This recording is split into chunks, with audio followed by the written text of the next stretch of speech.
ते दुःख टाकता येत नाही, दुःख भोगता येत नाही, अशी अवस्था आहे विद्येची. एक वाक्य लक्षात ठेवा प्रत्येक जण. ते दुःख टाकता येत नाही, दुःख भोगता येत नाही, भोगू शकत नाही इतकं ते अंतःकरणाची अवस्था असते, ज्या ठिकाणी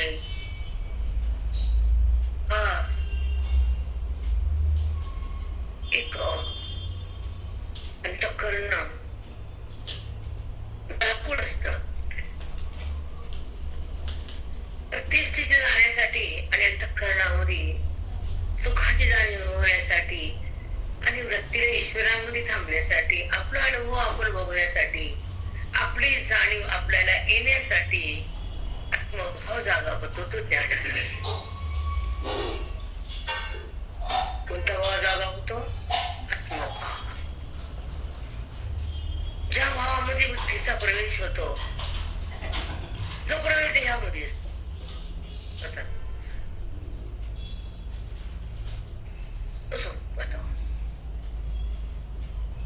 कारण ज्या ज्ञानाच्या निवृत्ती होती तिथे जड बाजूला जातं. हा प्रयास आहे सिद्धांताचा, वेदांताच्या.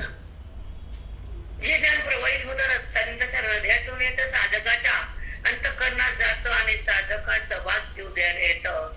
अविद्या नाश पावती आणि वृत्ती रामाकडे, ती शेवटी राम होती. ज्ञानाची स्थिती, ही वस्तुस्थिती बेटा.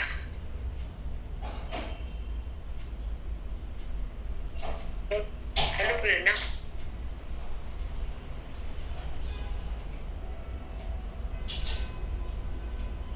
हॅलो प्रेरणा. एक मिनिट बेटा. वस्तुस्थिती कशाला म्हटले? आता मी तुला सांगितलं खरी वस्तुस्थिती म्हणजे काय, खरं ज्ञान म्हणजे काय. अर्जुनाला भगवंताला दिलेला बोध, कृष्णाच्या मुखातून निघालेला गीतेचा प्रवाह, त्याचं नाव होई.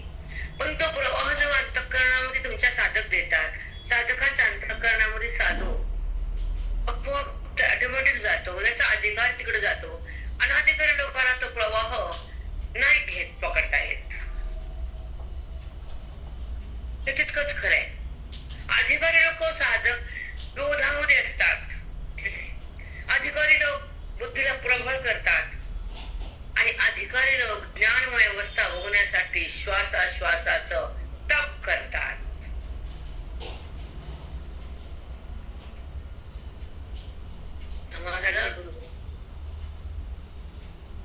जन्म देहात त्यांना पाहिजे परमात्म्याला. त्यांना ह्याच क्षणामध्ये त्याला भेटायचं, विठ्ठलाला. हा अट्टास असतो साधकाचा, हा प्रयत्न असतो अंतःकरणाचा, हा मार्ग असतो ज्ञानाचा, हा अनुभव असतो सुखाचा. प्रत्यक्ष दर्शन असतं ईश्वराचं, त्या ज्ञानातून होत असतं, साधूच्या माध्यमातून असतं, वेदाचं. इथं सर्वस्व तुम्हाला साधू देतात, तुमचं देहाचं वर्चस्व घालून टाकतात आणि अज्ञान भस्म करून त्या अंतःकरणाचं परिबुद्ध्या नेतात. त्याला ब्रह्मवेत्ता म्हणतात. मग कोण पण असो, ज्याला पुढे नेता येतो तो ब्रह्मवेत्ता. जो देहात राहतो त्यावर अज्ञानाची सत्ता, जो मी करतो,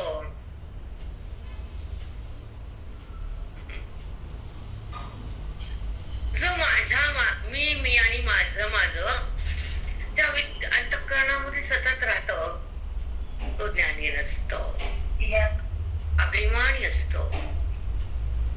तो देहाच्या संबंधात असतो आणि तो सुख दुःखामध्ये प्रवाहित असतो. त्याची वृत्ती ईश्वराला न जाणता जगाकडे असते, त्याची अनुभूती सुख दुःखाची असते, त्याचा मार्ग अविद्येचा असतो, तो जन्म मृत्यूच्या खाईत असतो, तो अनाधिकारी संसारी असतो.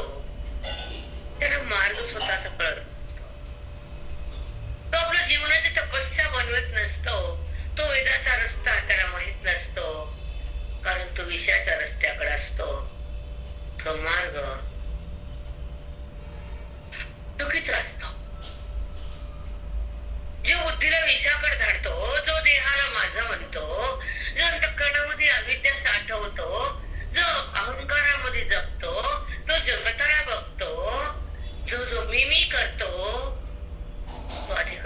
कधीच नसतो, त्याला ज्ञान प्रवाहित होतच नाही, तो साधूचा दास बनतच नाही, तो आपल्या आपल्या स्थितीमध्ये जगतच नाही. मग त्याची स्थिती कोणती तर देह स्थिती, त्याचा अनुभव कोणता तर सुख दुःख, त्याचा मार्ग कोणता तर जगताकडे जाण्याचा, त्याचा अभिमान ह्या जडाचा. व्यर्थ बेटा हे जगणं.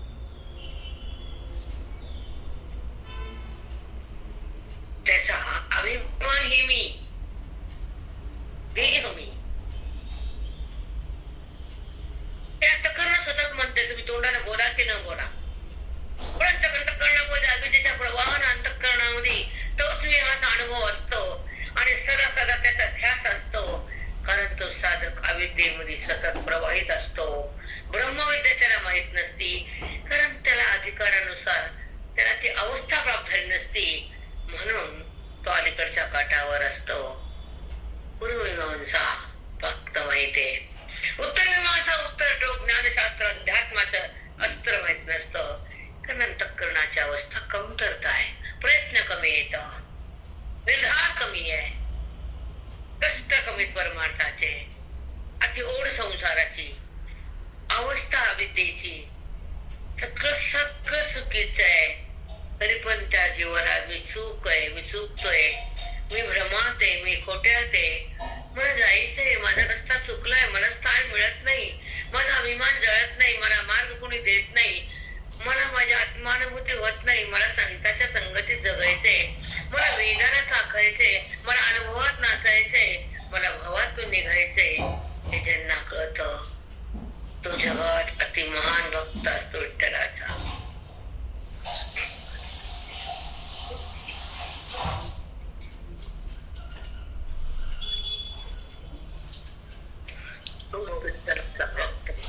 ज्याला हे कळतं, हे कळत नाही तर मग काय करतात ते शास्त्र, मग ते तुमच्या मठावर, मग तुमचा अधिकार, तुम्ही काय करता. भक्तिशास्त्र ईश्वराचा न ओळखून केलेली सेवा, भेदाला न टाकता केलेली सेवा, मन अंतरंगात न राहता केलेली सेवा, मनाला भगवंताचे प्रतीती न होता सेवा, मन राम न होता सेवा, मन देहाच्या संबंधाकडे असताना केलेली सेवा. धर्मशास्त्र पूर्वमीमांसा वेदाला ठेवून केलेला आपला मार्ग, वेदात राहून केलेली सेवा आहे ती.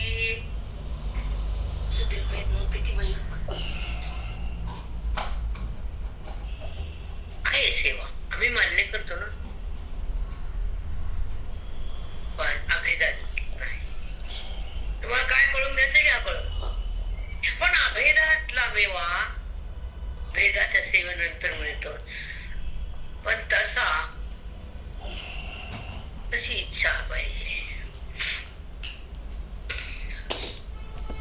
म्हणून ज्ञानेश्वरी फार छान आहे, सुंदर आहे, अमृत आहे. त्याला ज्ञानामृत म्हणले. पृथ्वीवरच अमृत आहे, स्वर्गात पण नाही बरं काही. म्हणून स्वर्गीची अमर इच्छिता ती देवा, मृत्युलोकी व्हावा जन्म.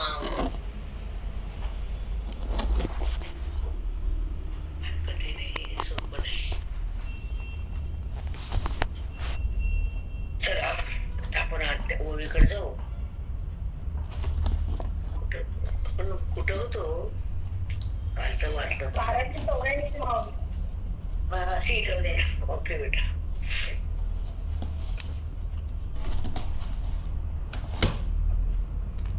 म्हणून न झुंजणे मनसी ते वायाने, नामानो लोकपणे लोकदृष्टी, नामानो लोकपणे लोकदृष्टी. लोक काय म्हणतील, हे माझे नातेवाईक आहेत, तुला दृष्टी लोकाची आहे, माझी नाही आहे. तू असं म्हणतोस आणि युद्धाला त्यागतोस, असे भगवंत बोलतात. तरी न झुंजेसे निष्ठंकीसी जे मानसे, ते प्रकृती अनादिसे करविलसे, ते प्रकृती अनादिसे करविलसे. तू म्हणतोस मी युद्ध करणार नाही, ओके ऐका. तरी न झुंजे ऐसे निष्ठंकीसी जे मानसे, निश्चय निष्ठंकी म्हशी म्हणजे निश्चय करतो. मी युद्ध करणार आहे असा तू निश्चय केला असेल, तू कोण तू मला सांगायलास, ते तुला भाव मला कळायला आहे. पण अर्जुना, तू जर निश्चय केलास ना युद्ध न करण्याचा, तरी ते युद्ध तुला प्रकृती करायला लावणारच आहे. हे भगवंताची वाणी खूप सुंदर आहे. पण मन बंधने आपण उड्या मारतो इकडं तिकडं. आपण एकांतात राहून ज्ञानेश्वरीचं चिंतन करून आपण पार पडलं पाहिजे आपण अविद्येतून, आणि त्या प्रकारचं चिंतन आपलं झालं पाहिजे. आणि वरच्यावर फक्त शरीर, नंतर अभ्यास करायचे. काल आपण फिरून आलो, माझे टेस्ट झाले, सगळं तपासणं झालंय, फोटो वगैरे झाले, कधी लांब लांब येते, जवळ काहीच नाही. नंतर मी थकले, कारण 2-3 दिवसाची मरमरते घराचं वगैरे येणं, प्रवास, तयारी. आणि मग मी झोपले, कारण दगदग आता वरच्यावर नाही जमत. मग त्याच्यासाठी एक सांगायचं की जोपर्यंत आपलं अंतःकरण एक सागर उत्तम आहे, आपण जेवढे कष्ट तेवढे परमार्थासाठी करावे. मला फक्त बाकी मला कुणाचं काही वैर नाही किंवा कुणाचं मला काही देणे घेणे नाही, की द्वेष तर मला कुणाचाच कधी येत नाही बेटा. कुणी वैरी पण येऊ दे, त्या ममत्वच माझ्यामध्ये तयार होत आहे. पण आपण जर आपल्यासाठी काही केलंच नाही, आता मी दादासाठी बघितलं नाही, मला करते कसं बोल डॉक्टर तुमचे, हे आधीच करायला पाहिजे. पण मी फक्त पोती पोती पोती पोती, दुसरा विषयच नाही माझ्या आयुष्यात. कधीच नाही. खाणं न पेणं न झोपणं, स्वतःचा विचार, आयुष्याचा पैसा धन हे काही नाही. पाणी टाकून बसलेले पाहिजे मी. मन इथे करायचं, मग जसं मग तसं. हा हा हा मला कळालं ना, एक सेवन कळालंच नाही. मी स्वतःसाठी जगलेच नाही, मी कधीच नाही. फक्त हे म्हणून याच्यावर सांगते की कुठली चूक नसावी, ना शरीराबद्दल ना आरामाबद्दल. एखादी बाई घरामध्ये एवढी राबते कुत्र्यासारखी, स्वतःचा विचारच नाही. तसं नाही. आपली व्यवस्था जी हुशार आहे का नाही, ती बरोबर ह्या बाईला त्याला बाईला त्याला बाईला त्याला बाईला बघायचं, हुशारीनं वागायचं, क्रीड आपल्याकडे घ्यायचं. मला समोर लोक येतात भरपूर बघितले, आणि तसंच चांगलं वाटायला. आता कलियुगामध्ये असंच वागलं पाहिजे. सत्य कष्ट करून त्या भ्रष्ट वेळेपेक्षा छान आहे ना. बरं चूक त्यांचं बरोबर आहे, भले त्याला नजर नाही परमार्थाची माहिती, कळत माणूस तो वाच कळता. पण जीवन तर चांगले जगले ना, कसे वाय असे मी चालले तसे चालले. यांचं कष्ट करून भट्ट झाल्यापेक्षा टिंग टांग. म्हणजे एक सांगायचं की आपल्यासाठी आपण जगा, नाही आपल्यासाठी आपण वेळ काढावा. बरोबर आहे का? दिवसभर मदत करायचं भाड्याच्या बऱ्यासारखं, कवर राहायचं. बरं का सांगा ना, हातात काहीच नाही ना, नाऱ्या पत्तर पालत. आता आमचा विषय वेगळा, आमचं तप झाले. हे वर्षाने वाटत्या करून तप आहे का नाही बाबा. आता काय मग का सांगू लागले की क्षीण होत चालेल.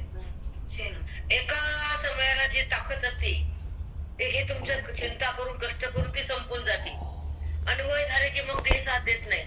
मग चिंतन बुद्धीला पकडणं हे बायकर अनुभव देत नाही, त्याचं कारण हेच आहे. बुद्धीची शक्ती आपण संवत्सराला दिली, आणि मग आपल्याला ती जाणीव, ती बुद्धीची योग्यता, ती ताकद राहत नाही. याची करायची बुद्धी जाते, कारण तिकडच वळण असतं ना आपलं सगळं. मग त्याला तेच कळतं, जे बायकर अनुवाद येत नाही त्याचं कारणच आहे, त्यांना जास्त ओढा प्रपंचाचा असतो. मग तिला तेच कळतं. जन्मांतराचं पण तेच असतं त्यांच्यामध्ये घातलेलं. मग आता या जन्मात पण तेच संस्कार. मग बदल काय म्हणा त्यांचा कठीण आहे. म्हणून आपण हे श्वास दिले तर सुंदर विनियोग करावा. आता सगळे सांगतात आपल्याकडे रिटायरमेंट देतं, काही असतील कमी जास्त तर त्यांना लवकर मार्गाला लावा. बाकीचं मला काही सांगायचं नाही की आपला उद्धार कसा ते, आपला शेवट कसा चांगला करावा. आपलं आयुष्य तपोमय कसं करावा, 10 रुपयातला 1 रुपया कसा मागे टाकावा, त्याच्यासाठी आपला धर्म कसा घडावा, आपली बँक आपण कशी पुण्यानं, धर्मानं, दानानं, ज्ञानानं, तपानं, बोधानं, वेदानं कशी भरभरून भरावी. बायका विषयाचं पागल, बायका विषयाला तर पागल झाले, पागल. लावू दे त्यांचा तो धर्म, आपला तो विषय नाही. पण जसं पेशी तुम्ही लावता आणि साचवता धन, तसं बोधाचं धन पण साचवा हे आम्ही सांगतो. तुमच्याकडे आम्हाला बघून दिसतंय म्हणून बोलतो. आम्हाला जगाचं काय, आम्ही काय जगाला थांबवणार आणि जग आमचं काय ऐकणार. काल आपण दोघी रात्री बोलत बसलो होतो, 2-2 हजार लाईक असायचे, 1800, 1500. आता काहीच नाही. म्हणजे कलियुगामध्ये सत्याला मात्र किंमत नाही. नाहीतर सुरुवातीला एक रेकॉर्डिंग 18, 1500, 1600, 2000 आपण घेते रेकॉर्डिंग रोजचे. आता तसं काहीच नाही. रोजचे साधक पण बघ ऐकत नाहीत, थंब करत नाहीत, लाईक करत नाहीत. हे तर रोज सांगतो मला. आपलेच करत नाही तर बाहेर त्याचे काय आपण हे करावे. तो विषय थोडा आपलं कर्तव्य आपण केलं. पाऊस पडला, मोहरीत जाऊ कसे, पाऊस पडायचं काम आपलं, त्याला मोहरी धू कसे तो विषय काय जमिनीचा, आपला नाही. आता आपला विषय चालू आहे की 1 मिनिट. म्हणून तरी अजून जे ऐसे निष्ठम किसी जे माणस आहे ते प्रकृती आणारसे करवेलच. तू निश्चय जरी केला तर प्रकृतीला ते काम करायला लावे. आता स्वभावजेन कौन्तेय निबन्धस्वेन कर्मणः कर्तुं नेच्छसि यन्मोहात् करिष्यसि अपोसितात्. तुम्हाला या श्लोकाचा भावार्थ छान समजावून सांगते, तो ऐका.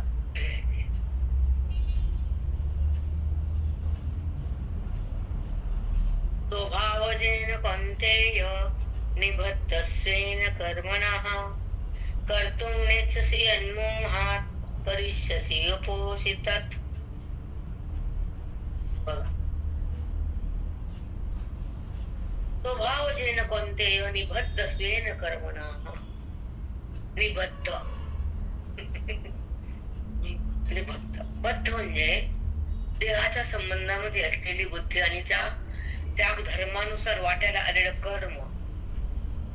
तू ह्या कुळा जन्मलास तर तो प्रकृती तुला करावं लागते, ते वरी सांगितलं.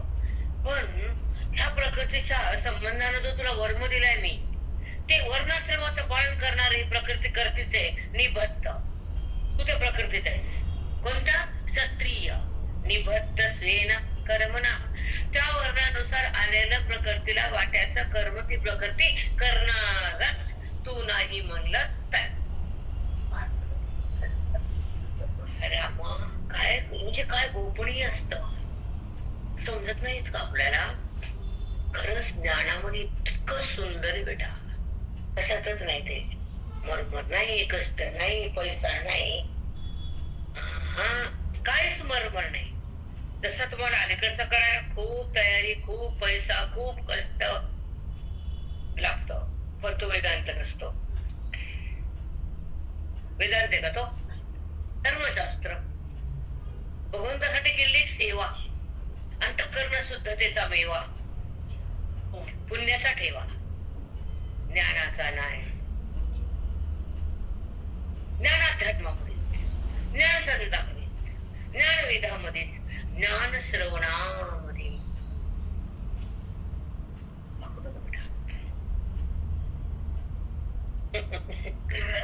कुठं काय ते कळत नाही. कुठं ते बी लागतं आणि हे पण लागतं. दोन्ही मार्ग आपल्या हिताचेच आहेत. पण सतत एकच मार्ग अवलंबन केला तर ज्ञान मार्ग खंडित झाला. तुम्ही ज्ञानासाठी काय घडता, काय करताय, किती टाइम देताय, हे त्याला पाहतो. माझ्याकडे येण्यासाठी तगमग आहे का माझ्यापासून दूर राहण्याची तगमग आहे? जो भेदात आहे का कोण वादात आहे, कोण अभिजात यायचा प्रयत्न करतो, कोण मिमी करतो, कोण माझ्यात रमतो, कोण बंधन टाकतो, कोण मुक्तीमुकडे येतो, कोण साधक मला जमतो, देहाने बघतो, कोण वासनेमध्ये जगतो, कोण अविद्येत रंगतो, हे श्रीरंगाला सगळं कळतं.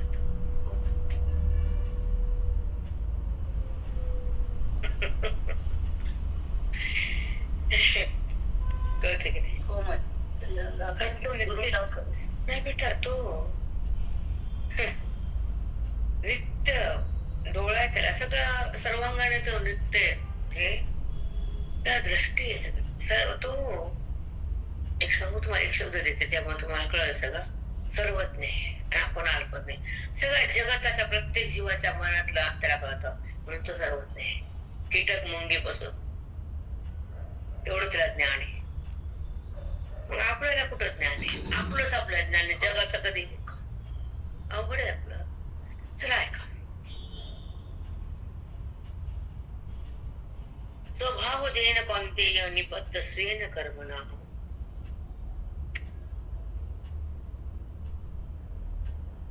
बघा, निबद्ध आहेस तू, बद्धच आहेस. म्हणतोस ना हे माझेत, सोजणू मलिनू अर्जुनू. पुढच्या मागच्या बोल काय? सोजणू मलिनू अर्जुनू. तुम्हालाच मी अर्जुन आहे. देहानाम अर्जुनू. तू अर्जुन म्हणतोस ना सगळ्याला, हे माझेच म्हणतोस ना, मग बद्ध आहेस. स्वतःच्या अंतःकरणाच्या अवस्थेमुळे तू बद्ध आहेस. आणि या पद्धतीमुळे तुला कर्म करावं लागतं. आणि वर्णाश्रमात जन्मल्यामुळे तू कर्म तुला सोडत नाही. जर तुम्हाला जात नसतं, तुला कर्म करायची गरजच नाही. महात्म्याला काही नसते. कुछ करने का नाही, कुछ देखने का नाही, कुछ जाने का नाही, सब कुछ करके बैठ गया जन्म जन्मांतरी. म्हणून तर त्याचा टप्पा शेवटचा. म्हणून शेवटचे पाय तेव्हा मनुष्य जन्म. शेवटची पाय तेव्हा मनुष्य जन्म. चुकली यावर ते आपणे, याच जन्मी ओळखी करा आत्माराम.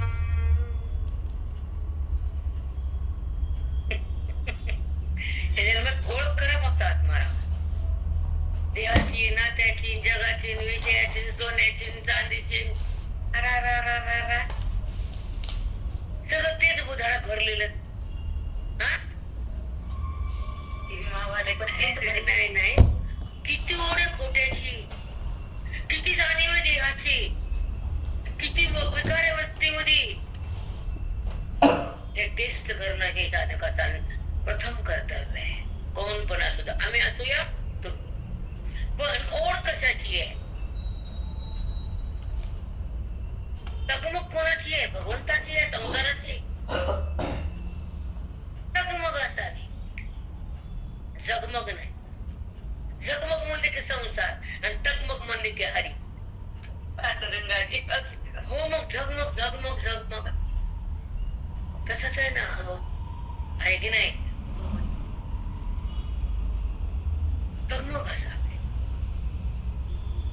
बाकी काही नाही.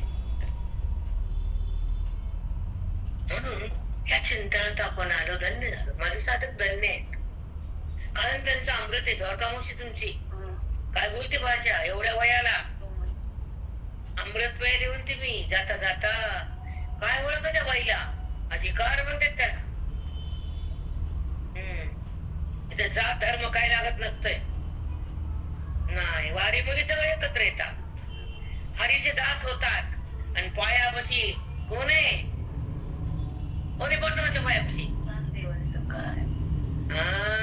चोक्याला घेतलंय. जात बघितली का? इथे जात नसती, इथं अज्ञात जात असते. सेना नाही, बाकीच राका बंका टंका सगळं. आपण कुठं बसत नाही, काहीच नाही. राका बंका चौका सेना. त्यानं आयुष्य बलिदान केलं पांडुरंगासाठी. आणि आली पायरी पशी. देव म्हणले तिथं पायरी पशी या, मग मला बघा. आधी इंटरेस्ट नाही,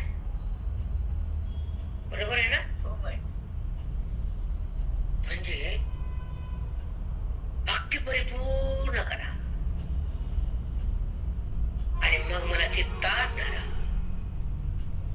भक्तीशिवाय मी भेटत नाही, संताशिवाय मी प्रगटत नाही, ग्रंथाशिवाय मी कळत नाही आणि चिंतनाशिवाय माझी भेट होतच नाही. मी आत आहे मधी, तसा मी आत अंतःकरणाच्या मधी.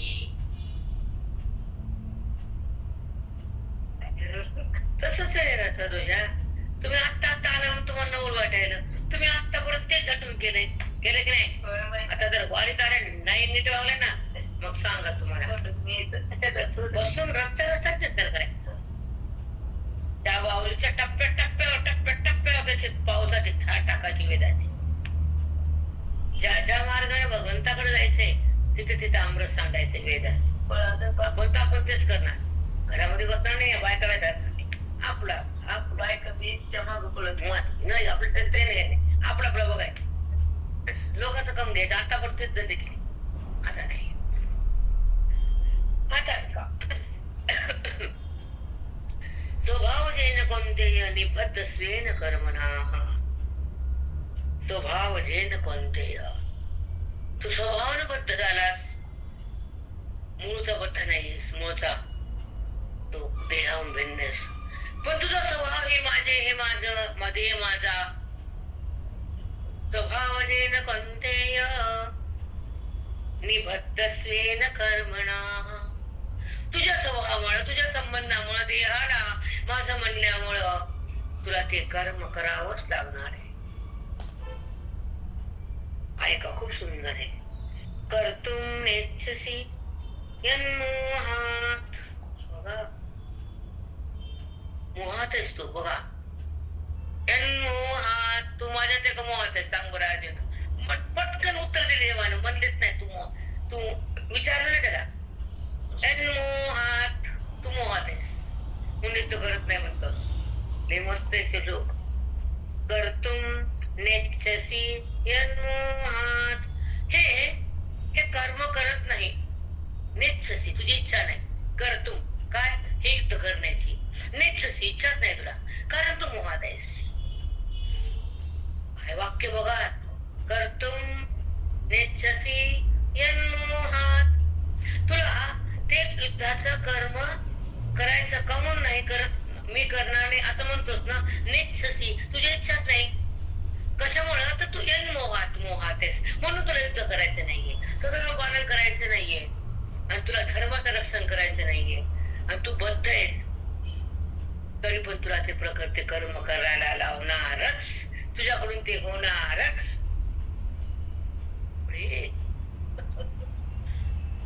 आणि तू का म्हणतोस की नेच्छसी कर्तुम. बघा ना, मस्त आहे. कर्तुम नेच्छसी, हे युद्ध न करण्याचं. नेच्छसी, तुला इच्छाच नाही. कशामुळे अर्जुना? तर यन्मोहात, तू मोहात आहेस ना. मदत कुठे आहेस? प्रगती कुठं कळाली अजून?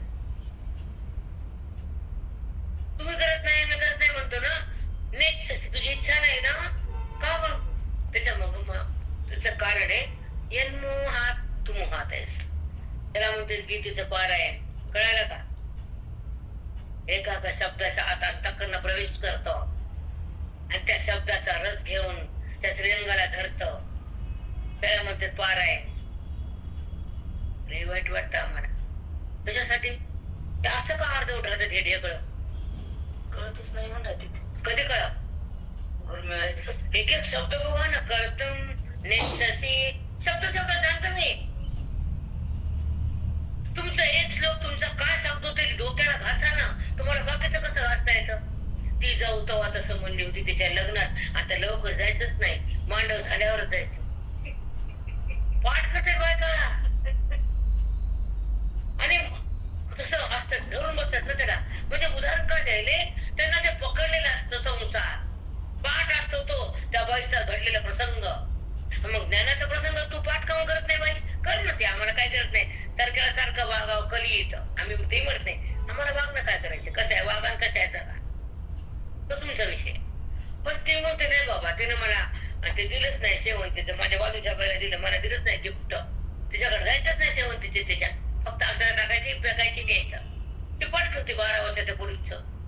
हे काय येत नाही. आम्हाला एवढा प्रश्न मोठा आहे. प्रेरणा खोटा आहे का सांगा. आमचा प्रश्न मग सांग चुकीचं असतं का? बरोबर आहे बाई, तेच करतात खरंच. त्यांना 12 वर्षापर्यंत गिफ्ट दिलं नाही कळते. मग नेतसी का कळू नये? कर्तुम नेतसी यन मोहात एकाच्या पारांगत ना तू. मग एक शब्दाचं तरी भाव धर ना, त्याचं वाग ना. पानं उठून काय? म्हणून त्यांचा अभिमान त्यांना, आम्हाला नाही यांचा अभिमान. तुझं काही बदललंच नाही, तुला तर रस्ता भेटलाच नाही, तुला स्वानुभूती भोगताच आली नाही. मग पानं उठून फायदा नाही. एक वाक्य बोलता येत नाही,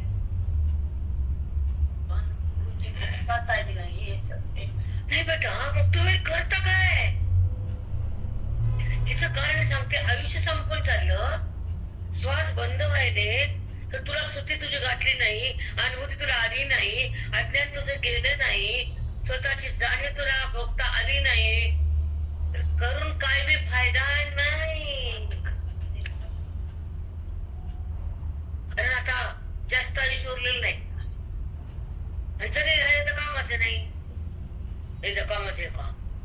बसायला कंबर दुखती, चलायला गेले की गुडघा दुखतो, बघायला गेले की डोळ्याचं दिसणं बंद होतं, अभ्यासाला बुद्धी चलत नाही. खरं बुद्धी संपलेली संसार करून करून फटकी तुटकी बुद्धी असते. तिची कुटके कुटके करून ठेवल्याचं आपण. मग तिला इकडे येतच येत नाही. तुटलेली बुद्धी, फाटलेली होत दुःखाचं, संसाराचं. सतत चिंतन बुद्धी स्वच्छ राहते आणि प्रसन्न होते आणि अधिकारिक्त होती. ती संसारात फेकून देते, अधिकारात येते, देहातून भिन्न होती आणि सानिध्य संतांच्या जाती. गुरुभक्ती होती, वेदांताची शक्ती येते, जीवन मुक्ती वागता येते, विरक्ती नांदती आणि ईश्वराची प्रचिती सतत होती. ती खरी जगण्याची रीती.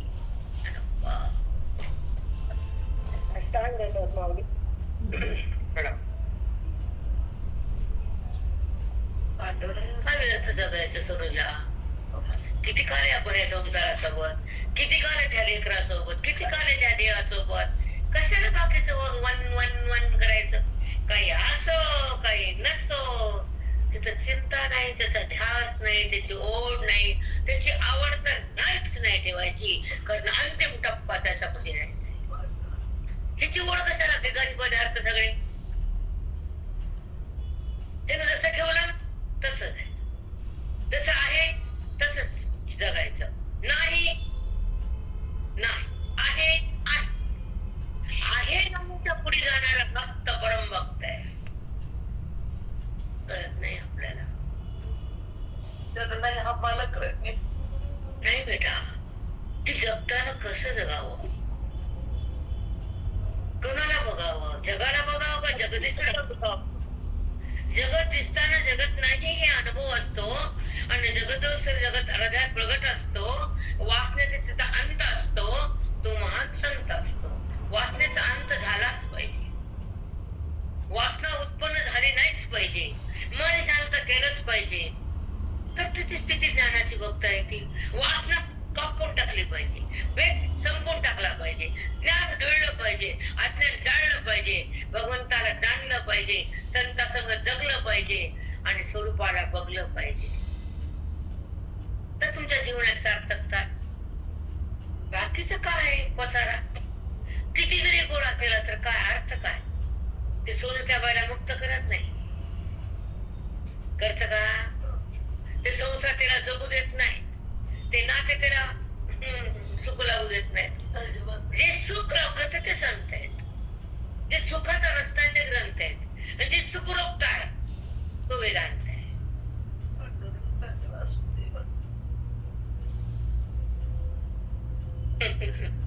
हेच कळावं. कळत नाही आपल्याला आपण कोणत्या मार्गाला जातो. तर साधक आपल्या अधिकारानुसार कसे पुढे चाललेत ते त्याला माहित, आम्हाला काही माहित नाही. ज्याचं अंतकरण कसं आहे, ते कशात आहे, भगवंताचे अंतकरण का देहात आहे, व्यवहारात आहे, आयुष्यात आहे, का ब्रह्मात आहे, का पुण्यात आहे, त्याची ओढ त्याला माहित असते बेटा. आपण सांगून फायदा नाही. ज्याचं त्यानं जागावं. बरोबर आहे का? एखादा कार्यक्रम झाला की सकाळी बाई उठतच नाही पाठाला. आज कार्यक्रम झाला, उपकार केला काय? सांगा ना तुम्ही. अवघड आहे, कारण देहाचे चोचले बोलणारा माणूस साधक नसतो. याचे कौतुक करायचंच नाही, याला आराम द्यायचाच नाही. काम करून द्यायचं पट पट पट पट पट आणि ह्याच्याकडून काम केलं की फेकून द्यायचं बुद्धीचं. चल सरक, तू माझा नाही. त्याच्यापासून काही खरं नाही. त्याचा संबंध नाही ठेवायचा. हे ज्ञानानं होते अवस्था. ज्ञानानं भेट जातो, ज्ञानानं विकून कळतं, ज्ञानानं सुख मिळतं, ज्ञानानं आपल्या आपल्या स्थानावर बुद्धीला रमता येतं, ज्ञानानं आपल्याला आपण पाहता येतं. या अवस्था आपल्याला हो मग आपणच आपल्याला पाहायचं. दुसऱ्याला का बघायचं? दुसरं सत्ताच नाही तर का बघायचं? दुसरा विषय सोपं तर विषयाकडे काय जायचं? जसं प्रारब्धानं ठेवलं तसंच जगायचं, पण वेदातून बाहेर नाही निघायचं, गीतेला नाही सोडायचं, श्रवण नाही थांबवायचं, अभेदाला नाही टाकायचं, भेदात नाही जगायचं, देहाला संबंध नाही वृत्तीनं करू द्यायचा, कारण जडाचा पाठ करून पुढे चालायचं. त्याला साधक म्हणायचं, संसारी नाही. तर सध्याला तर काहीच कळत नाही. येड जन्मलं काय, केलं काय, जगलं काय, काय अर्थ काय त्याच्या जीवनात? काय केलं काय ते स्वतःसाठी? कुटुंबासाठी, जगासाठी, नावासाठी, दुसऱ्यासाठी जगले आहे की नाही? अवघड आहे. काटेरी बाबळ, सावली बी नाही, फळ बी नाही, त्याला हात लावता बी येत नाही. काटेरी बाबळ, काटे काटे काटे काटे काटे काटे, पकडो जात सब काटे काटे. तसं नाव काट संसार, काटेरी बाबळ. अगदी बरोबर आहे माऊली. तसंच आहे. काही तिथल्या तिथं छान उदाहरण देतात, काही सगळ्याला पटायसारखं. हात लावला की काटा पुस्तक रक्त भळभळ निघत. पकडायला गेले की किती चांगलं बघा, तिथं काटा टोचतोच. करून बसलेली सगळं आत्ता आले काय ते टपकले काय तुमच्यापासून आयुष्यातलं की तिथंच मग ते कळत नाही. अशी कळले शून्य व्यवहारात येते. बरे बरे अति व्यवहार करून शेवटी बसताच आहे. हातात काय काही हातात काहीच नाही. परमार्थ केला सार्थक झालं, संत मिळाले अनर्थ केला, वेद हृदयात आला, भक्तीचा शेवट टोक गाठता आला. बाकीचं करायचे काय? त्याच्यासाठी जगलं, त्याच्यासाठी जगलं, कशाला? देवाने इकडे आणलं कसे संपवायचे? चांगलं वागून संसार संपते, वाईट वागून संपते, परमार्थ करून संपवलं भाग्य लागते. आयुष्य द्यायला सोपं नाही कुणाला नाही. कोई नाही दे सकता, कोई नाही दे सकता. तिथं का आयुष्यभर मात्र कोणी पेन आहे का? काय वासना, काय अभिमान, काय संसार. बरं झालं त्याला दिलं नाही, चांगलं झालं. खरं सांगते. आता ऐका,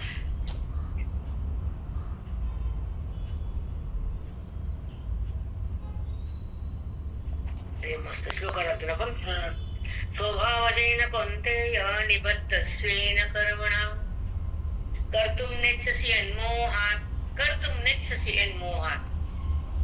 कर्तुं नेच्छसि, तुझी इच्छा नाही करायचंय, कशामुळे करत नाही म्हणतोस? नेच्छसि, इच्छा राहते तुझी, तर यन्मोहात्, मोहात आहे तू म्हणून युद्ध करत नाही म्हणून तू रडतो माझ्यापाशी येऊन. करिष्यसि वपोषितात, करिष्यसि वपोषितात. तुला ती प्रकृती कर्म करायला लावणार आहे, तुझी इच्छा नसली तरी. करिष्यसि वपोषितात, तुला ती प्रकृती सत्य धर्मामुळे ते कर्म करायला लावणार आहेच, तरी तुला ते कर्म करण्याची इच्छा नसली तर. इसको बोलते गीता. का बोल? इसको बोलते गुरु.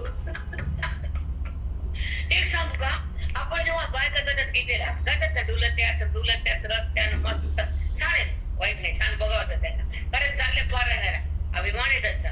हा, पण त्यांना कळावं की आज पारायण केलं तर एकतरी श्लोक बुद्धी शब्द कसावा, ती गीता हृदयात नाचावी आणि मन हसावं. समज में आता की बात नहीं आता. जाने का आने का, जाने का आने का. का उदाहरण उत्तर देऊ का तुम्हाला? जाने का आने का, भागने का. ऐका, गाढव तीर्थी नहाला, कडू दिया माखीला, अज्ञान येथैसा. गाढव वाळीवर पोते घ्यायला गंगा आली, चाल गंगेतून. गाढव पाठीवर पोते वाळूचे पिठाचे, आणि गंगेतून चालला वाळूने व्हायला बांधकामाला. तसं हे देह व्हायला काम घराचे, संसाराला व्हायला नाही गाढव वच. मग ते गाढव म्हणतं का हे गंगेतून चाललं म्हणून? म्हणते का गाढव? म्हणून गाढव तीर्थी नाला, कडू दूध घ्या माकेला. कडू दूध आणलं भोपळं आणि त्याला साखर सुरू लावलं, म्हटलं कडू पण गेलं. तसं बाकीचं वेदातलं गेलं, म्हटलं आता तसंच राहिलं. हे कडू धराय की नाही, काढलं. म्हटलं कळच नाही की त्याला. कडू दूध या माकेला, अज्ञान येथैसा. मौलीचे वाक्य आपल्या किती त्याच्यात प्रमाण त्यांचे नाव आठवा त्यांनाच, आम्हाला नाही. हमारे पास आतात नाही हो, हमका नहीं से हो, तभी उनका. हमका खुद का कुछ नहीं, उसका कुछ खेद भी नहीं हमको. कुणाचे प्रमाण घेतेच. ते म्हणले मला न जाणता गाडव गंगेतून मी गेलो तर गंगा कळल, त्याला मी त्याच्या सोबत आहे त्याला मी कळल. म्हणून गाडव तर तीन आला, कडू दूध या माकेला. भोपळा कडू आहे, वरून साखर लावली. भोपळ्याचं कडू पण गेलं का? भोपळ्याचं कडू पण गेलं नाही. साखर शिवली तरी मी त्याला, साखर मागली तरी कडूला कडू. तसं त्याचं अज्ञान गेलं का? अज्ञान त्याला माझी ओळख पाहिजे अजून. लय मस्त आहे हो, लय सुंदर आहे. डोंगरात जाऊन येत बघा, इकडे खाली उतरूच नाही या डवाऱ्यात. संसारचा डवाराच आहे, डवारात डवारा. ढोर बाजार म्हणजे संसार. त्याला आवडते आवडते बाबा, आपला काय कर्तव्य करावं लागतं. कोण ओळख नसलेल्यासाठी कुठं हे चिंतन करावं, मग पुन्हा संसार करत राहा. पण आधी रिकामाच अपगम आहे. चला, आपला श्लोक संपला पण का? पै पुढे वाहता पाणी, बघिजे पश्चिमेची वाहणी. तरी अग्रह रेते आणि आपुलिया लेखा, परी उग्रहते आणि आपुलिया लेखा. जर पाणी पूर्वेला वाहिलं तर पश्चिमेकडे पाहता येत नाही, आणि जर पाहू लागला तर ते पश्चिमेचं पाणी तुला पूर्वेकडे नेल्याशिवाय राहत नाही. कारण प्रवाह पूर्वेकडे आहे. तू जरी पश्चिमेकडे गेलास तर ते पाणी तिकडून तुला इकडून येईल. तसं ज्ञान तुला माझ्याकडे देवाकडून आणील. साष्टांग दंडवत माऊली, साष्टांग दंडवत. काय म्हणजे प्रमाण कसं तरी बघा ना प्रीती, की गंगा कुठे वाहिली पूर्वेकडं आणि हे व्हायला पश्चिमेकडं. तर पाण्याचा प्रवाह तिकडं, ते वाहन तिकडे जाते आता पाय. नंतर तू पश्चिमेकडे दिलास, ते पूर प्रवाह तिकडे असल्यामुळं पश्चिम दिशा कधी गेली पूर्व दिशा कधी आली कळत नाही. तसं माझ्या श्रवणामुळं देहभाव कधी गेला, आत्मभाव कधी जागा झाला हे तुला कळत नाही. हो माऊली, साष्टांग दंडवत, कोटी कोटी प्रणाम.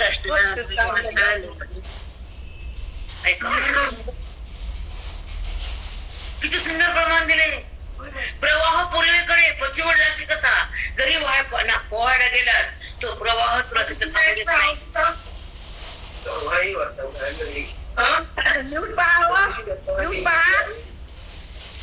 देवा.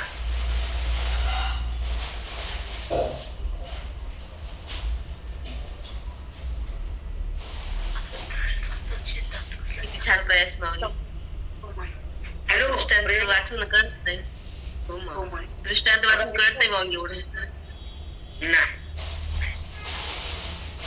त्याला खूप शिवाय लागतं. मग आपली पहिली आवडते, दुसऱ्या आवडते बघा तुम्हाला किती कळायला अजून होऊन गेले नाही अभ्यास. मी तर पहिल्यांदाच 18 वाजल्याकडे, माझे बाकीचे खूप झाले. 9वा 5वा 7वा 8वा 10वा हे झाले खूप. म्हणजे एक एक अध्याय माझा 4 वेळ झालेला आहे. ज्ञानेश्वरीचा 9वा अध्याय 5 किंवा 10 वेळ झालाय. पण मी 8वा कडे गेली. 13च्या पुढे गेलंच नाही. 14च्या पुढे नाही. 13 झालता, 14 15 झालेला आहे. 16च्या पुढे गेले नाही मी. 16 पर्यंत आलते. 15 झालाय माझा. 16 17 18 नाही 18च्या 1000 वेळ जाते. 18 अध्यायाचे म्हणजे राहिले होते 16 आणि 17 आणि 18व्याच्या 800 एवढे राहिले पुढच्या. तर हा आता हे राहिले मस्त आहे माझी. कारण इकडे आलीच नाही. मला अमृतानुभव फार आवडायचा. अमृतानुभवाला 3 तास दिले असायचे आमचे. नंतर स्वानुभूतीकडे गेलो आम्ही आणि त्याच्यामुळे मग हे राहून गेलं. नाही हे आम्हाला शिकवलंच नाही महाराजांना. मग आता शिकवायचं ना. वेळच नव्हता. महाराज गेले. त्यांना देह ठेवला काकानं. त्यांचा देह ठेवायचा वेळ आली.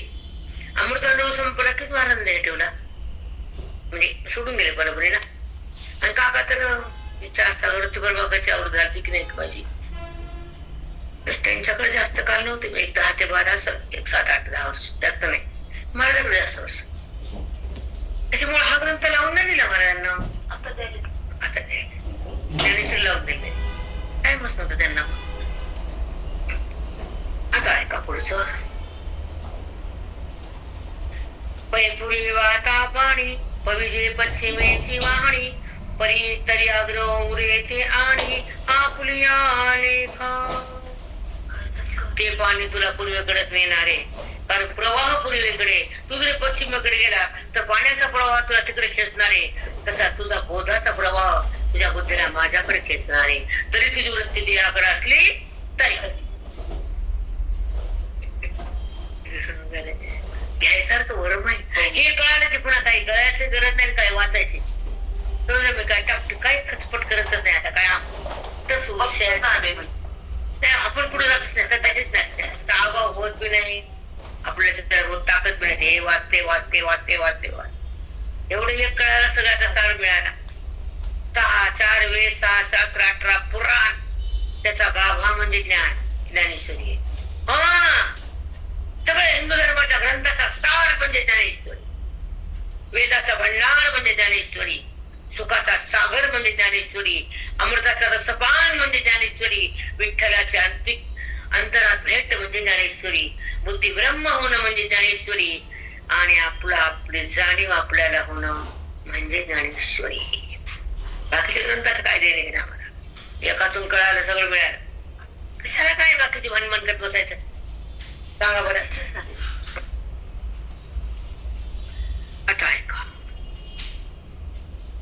का साळीचा कणू म्हणे मी नुगवे साळीपणे तरी आहे आण करणे स्वभावासी. साळीचा कण म्हणे. साळीचा कण काय म्हणतो मधला दाणा तांदूळ. न उगवे मी साळीपणे म्हणजे वरचं कवर टप्पर. त्याला घेऊन मी उगवणारच नाही. कोंड्याला कण आणि कोंडावरचा बुसकट. ते कण म्हणायला मी उगवणार आहे पण भुसकट असं येत नाही. उगवता नाही. तसं अर्जुन म्हणतो मी युद्ध करणार नाही. कर सुकर. टाळीचा कणू म्हणे न मी उगवे साळीपणे. कण आणि साळीपणे. साळ म्हणजे वरचा टप्पर पांढरुळ आणि कण म्हणजे पांढरा. ते म्हणते मला उगवायचंय पण मी त्या वरच्या भुसकटाला घेऊन उगवणार नाही. तसं जमणार नाही म्हणजे देव. अर्जुन म्हणतो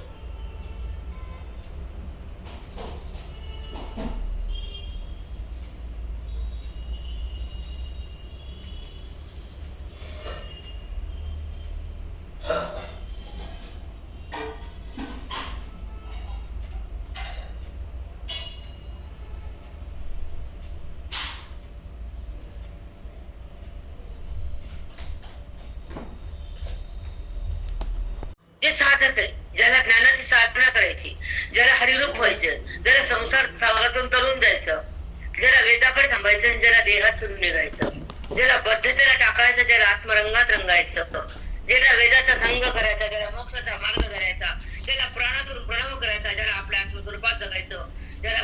भिजायचं, ज्याला अभेदात वागायचं, त्याला वृत्तीतून निघायचं, त्याला राम म्हणायचं, त्याला ज्ञानेश्वरी यायचं.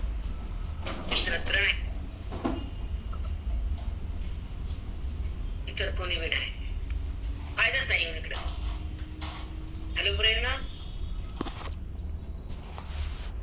हा बोला. खूप आत्ताच घेतलं का मागचं तू जरा फास्ट आले, पण खूप गांभीर्य आहे त्याच्यामध्ये. ओके बेटा, हो हो थोडस आले. सांगून एक वाक्य, एक शब्द सांग. हो हो. त्याला बद्धता टाकून आत्मरंगात रंगायचं, स्वरूपात यायचं, भक्तीत भिजायचं, अभेदात रंगायचं, वृत्तीतून निघायचं, त्यानंच ज्ञानेश्वरी करायचं. बेटा हॅलो, एक प्रेरणा बोलायचं का प्रेरणा? हा बोला ना मग. ह्याला एक गोठ्या म्हणतात, ह्या बाजूलाच काढणार रजिस्टर मध्ये. हो मग. भक्तीत भिजायचं, सोमध्ये जगायचं, देहातून निघायचं, स्वानंदाकडे जायचं, स्वतःला ओळखायचं, आपल्या आपल्या रंगात रंगायचं, अभेदामध्ये यायचं आणि भेदाला संपवायचं, त्याला ज्ञानी भक्त म्हणायचं. हे असे दोन शब्द आहेत ना, ह्या कोठ्या म्हणतात. तर हे बाजूला काढत आहे तू बरं. हो हो बरोबर. रजिस्टर आम्ही रजिस्टरच कर, आमच्या महाराजांच्या कोट्या होत्या 3-4. आता माझं कसं त्यांच्याच आशीर्वादानं 10 निघत आहेत, भरपूर यायला. त्यांच्याच कृपेचा प्रसाद आहे, त्यांनाच येऊन बोलावं लागतं. कारण हे शब्द आमच्याकडं कसे येतात माहित नसतं. कारण मी तर आता ह्याच्या हॉस्पिटल तेच माझ्या मागे जाणं येणं 2-3 दिवस घरातच होतं. ना अभ्यास न पेपास माझं काहीच गुरु मी देहावर जे शांतता पण नाही मला. मग तेच करून घेतात मास्टर धोरणात आपले. चला पुढे चलू आपण. 1 मिनिट. साळीचा कणू म्हणे मी नुगवे साळीपणे, तरी आहे आन करणे स्वभाव असे, तरी आन करणे स्वभाव असे. हे बोलणं त्याच्या स्वभावानं बोलते कसा. साडीला जर उगवायचं तर वरच्या पुष्कराला घेऊच लागल, आणि तुला जर सत्य धर्माचं पालन करायचं तर युद्ध करावंच लागल. जर साडीचा कण म्हणणार मी उगवणार आहे तर कोंडात यावं लागतं, आणि तू म्हणतोस मी जर तुझ्यासमोर थांबणार आहे तर तुला युद्ध करावंच लागतं. कारण त्याच्याशिवाय साळी उगवत नाही, त्याच्याशिवाय तुझा स्वधर्माचा पालन होत नाही. कारण तू क्षत्रिय धर्मात आहेस, तुला युद्ध करावं लागणारच आहे. आपला सांगायचा पॉइंट हाच आहे, तू युद्ध करणारच. मेन पॉइंट आहे ना आपला, ब्रिज आहे ब्रिज. तैसा क्षात्र संस्कार सिद्धा, तैसा क्षात्र संस्कार सिद्धा. तू क्षत्रिय, तुला युद्धाचे संस्कार पाहिजे, ते धर्म तुला पालन केलंच पाहिजे.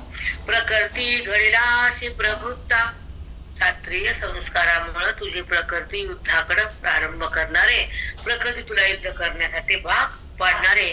तू जरी नाही म्हणलास तरी आता नुठवी मनसी हा धंदा, परी उठवी दिसी तू करत नाही म्हणलास तरी तुला ते प्रकृती त्या युद्धाला उठविणारे, तुला ती सज्ज करणारे, तुझ्याकडून ते प्रकृती कार्य करून घेणार आहे. पैशौर्य तेज दक्षता एवं माधिक पंडुसुता, गुण दिलेले जन्मता, प्रकृती तुझ काय दिलं प्रकृतीनं. शौर्य वीरेस तू, स्वर्गात जाऊन लढलास, इंद्राला हलवलंस, वरती शस्त्र खाली आणलेस. तू का लहान आहेस का? तू अर्जुन नरा, तू साक्षात भगवंताचा एक रूप आहे. नर आणि नारायण. अर्जुन म्हणजे कृष्णाचे एक दुसरा रूप आहे, नर नारायण. अर्जुनाला दोघांचा अंश म्हटलेला आहे. ऐका, लय सुंदर आहे. पै शौर्य तेज दक्षता, तुझ्यामध्ये काय काय गुण दिले प्रकृतीला? तुला शौर्य दिले युद्धामध्ये, दक्षता तुला कसं मारायचं. तू बाण डोळा फोडलास, बाणावर खाली बघून पाण्यात दक्षच तू युद्धामध्ये. शौर्य तेज आहे, धनुर्धर आहेस, बलवान आहेस, माझा परम भक्त आहेस. मग करावंच लागतं देवा, तसं वागावंच लागतं. आपण इथं करू शेजारी करणं का कुत्र करणं आपली स्तुती, माणसं लांबत राहिली. एवं अधिक पांडुसुता, गुण दिले जन्मता, प्रकृती तुझा पंडुसुता, पंडूचा मुलगा आहेस, जन्मल्यापासून तुला गुण दिले, त्या गुणासारखं तू कार्य कर, तुला ते कार्य सोडता येणार नाही. नाही आपले जन्म मूळ न विचारतची केवळ, म्हणून तिनी गुणी बांधलासी तू कोदंड पाणी, त्रिशुद्धी तरी तयाची या समवाया अनुरूप धनंजया न करिता उगलिया नयेलासो. तरी तयाची या समवाया, त्या गुणाचा समुदाय तुझ्याकडे आहे. समवाया शौर्य, तेज, दक्षता, तुझ्या अंगात दिले प्रकृतीने, ते सगळे तुझ्यात गुण भरभरून आहेत. म्हणून अनुरूप धनंजया, त्या गुणानुसार तुझा स्वभाव पण बनलाय. म्हणून तुला हे न करिता उगवले. एक मिनिट, न करिता उगविया नयेलासो. तू करीत नाही म्हणलास तरी त्याचे तुला 3 गुण आहेत, ते तुला बसू देणार नाहीत, ते तुला ते कार्य करायला लावतील. म्हणून तू जरी करत नाही म्हणलास तरी मला माहिती तू युद्ध करणार आहेस, प्रगतीला करून देणार आहे. तुझ्यामध्ये हे 3 गुणाचा प्रभाव आहे. खूप मस्त आहे. म्हणून 3 गुणी बांधनाची तू कोदंड पाणी, त्रिशुद्धी शिवाणी क्षात्राची. म्हणून कोदंड पाणी, कोदंड म्हणजे धनुष्य, धनुर्धर्म चालणारा, युद्धामध्ये प्रवीण असणारा, भगवंताला प्रिय असलेला, जगामध्ये वीर असलेला, स्वर्गामध्ये प्रवेश करणारा, इंद्राला हरवणारा, निर्वाळ मोठा आहेस तू. ते तुझे गुण तुला बसू देणार नाही, तू युद्ध करणारी हे मला माहिती आहे. असं भगवंत बोलतात. आपण सांगू